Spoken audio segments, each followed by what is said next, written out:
Si une personne estime que l'un de ses droits a été bafoué, elle ne peut pas se venger en se faisant justice elle-même.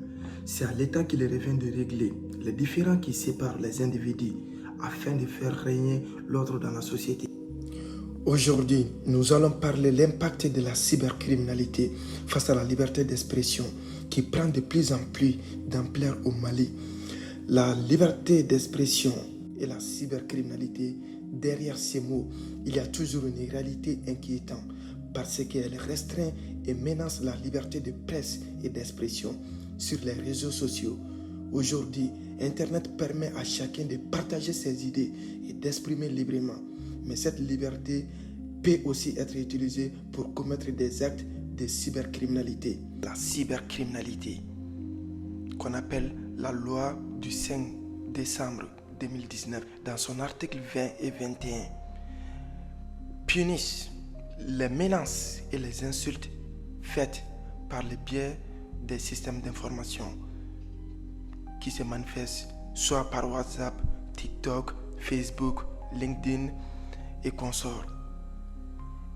Et ceci est passible d'une sanction de 6 mois à 10 ans d'emprisonnement avec une amende de 1 million à 10 millions de francs CFA.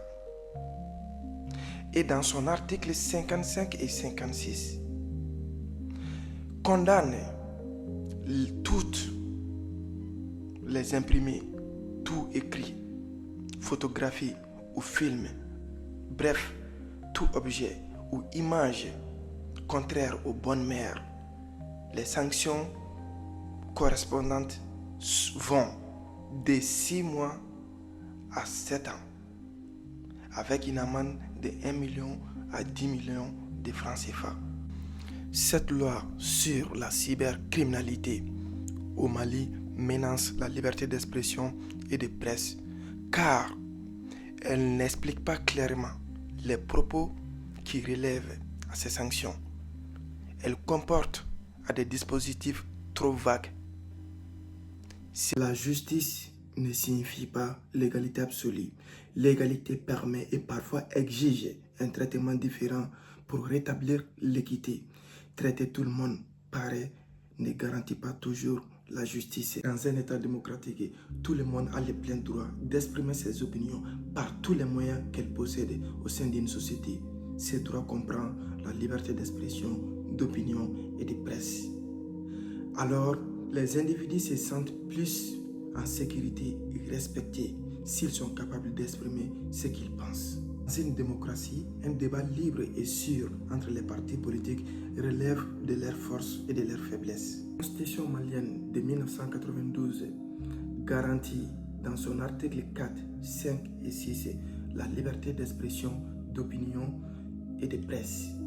Et le Mali aussi est membre des traités internationaux qui garantissent la liberté d'expression, tels que le Pacte international relatif des droits civils et politiques, dans son article 19 qui nous parle de la liberté d'expression des civils et des partis politiques.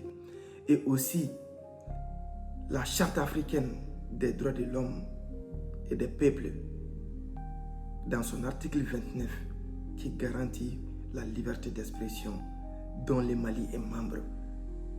Le Mali est un pays démocratique respectant la liberté d'expression, reconnaît et donne une valeur constitutionnelle à la liberté d'expression.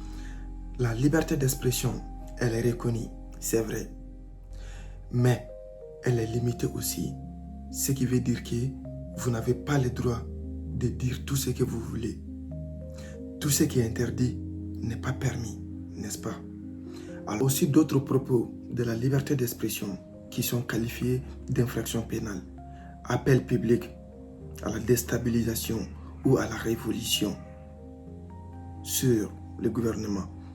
Et aussi l'incitation à la haine éthique ou la diffusion de fausses nouvelles portant atteinte à la sécurité publique.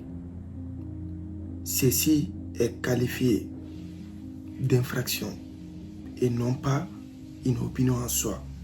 Le mandat de dépôt est un ordre donné par les juges, généralement les juges d'instruction, ou le tribunal a l'attention du chef de l'établissement pénitentiaire pour qu'une personne soit placée en détention provisoire afin d'exécuter sa peine. Mandat de dépôt peut être prononcé à l'encontre d'un individu qui n'a pas encore été jugé, mais qui fait l'objet d'instructions en cours. Politique. Donc aujourd'hui, c'est-à-dire que la justice est en train de traduire une volonté politique. C'est clair et net. Procureur général Dadiafo, il a dit dans son flash là qu'il n'y avait pas eu de volonté politique. Donc maintenant, c'est maintenant qu'il y a une volonté politique et lui, il est l'instrument de cette volonté-là. C'est ça qui n'est pas normal. La justice ne doit pas être instrumentalisée à des fins politiques. La justice n'est pas là pour satisfaire une quelconque volonté politique. Elle est là sur des règles qu'elle doit respecter. Il y a un code, il y a une constitution, les juges doivent respecter ça. Si tu ne fais pas ça, tôt ou tard, ça va te... Que les libertés se restreignent. Nous déplorions en ce moment certains de nos concitoyens en exil pour des raisons d'opinion.